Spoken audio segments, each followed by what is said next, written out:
Hi guys, in this Qualtrics tutorial, we are gonna run through exactly how to sign up to Qualtrics, setting up and organizing the survey, adding introduction to the survey, creating questions, various question types, labeling questions and responses, and adding a back button. So let's begin. First of all, go to qualtrics.com and click Login. Then click Sign Up. Now you need to fill out these two fields. How will you be using Qualtrics?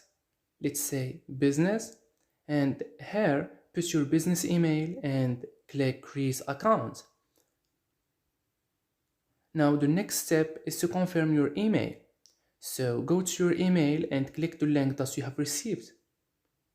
After clicking the link, you are gonna come across this page, and this is the last step.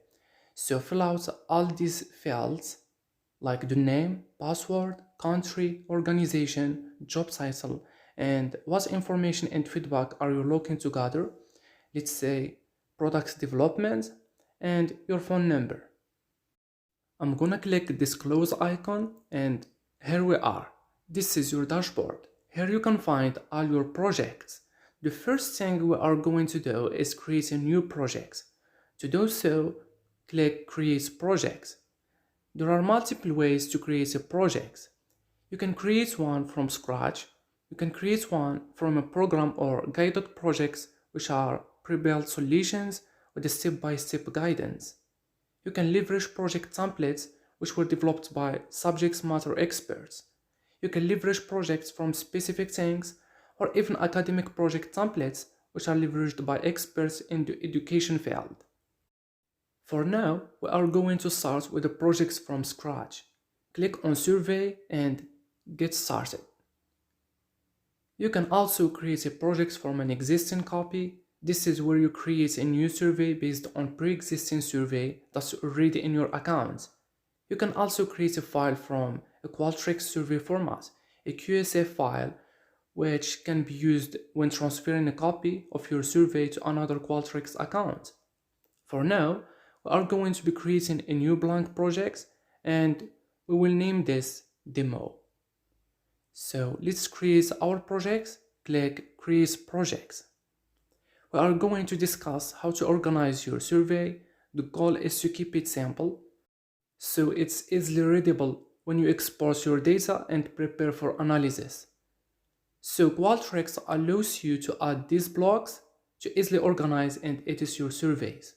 The purpose of these blocks is to chunk your content into categories. So the first block is generally used for introductions. You can do this by making sure that the question type on the left side says text graphic. Here you can write your introduction. In my case, I don't need an introduction, I need a consent form. So I'm gonna get back to the multiple choice type. So paste your text here. The reason why I choose to paste the text not write it is because it retains its format, as you can see here. Right now, we have 3 choices, and I only need 2. On the left side, you can reduce or maximize the number of choices as you want. And I can edit it here. Yes, I agree, and no, I do not agree. The cool thing about this is that you have the option to edit multiple questions at once. So all you have to do is click the edit multiple. Every line is a choice. Copy all your choices and paste them here, and it fills out all the questions for you. Turning back on the left side of the screen, you can see other question options. We are going to be focusing on add requirements. As you can see here, there are 2 types of responses. First response is important if you need the participant to answer the question.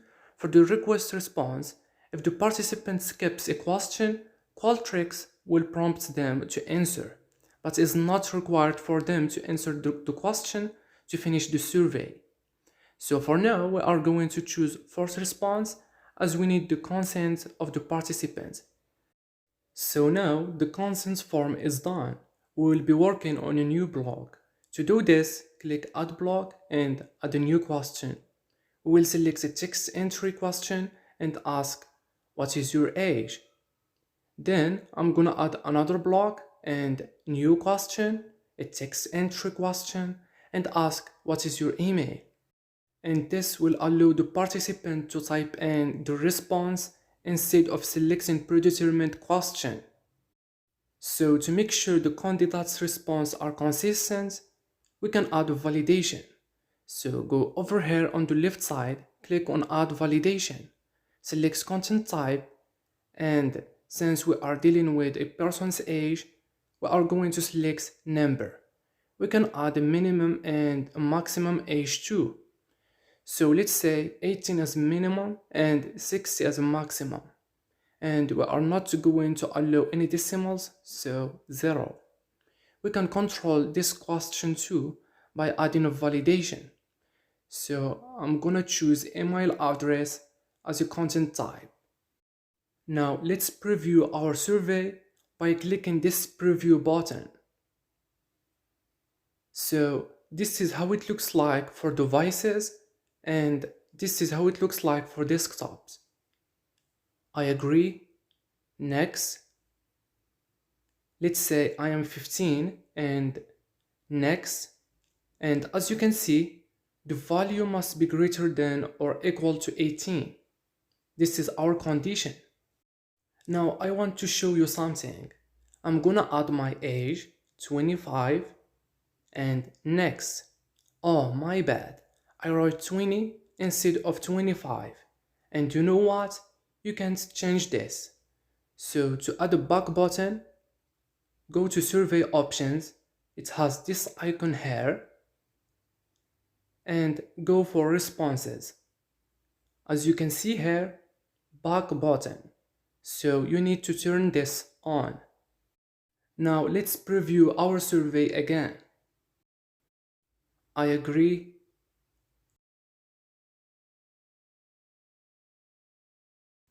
$20. And you can get back by clicking the back button.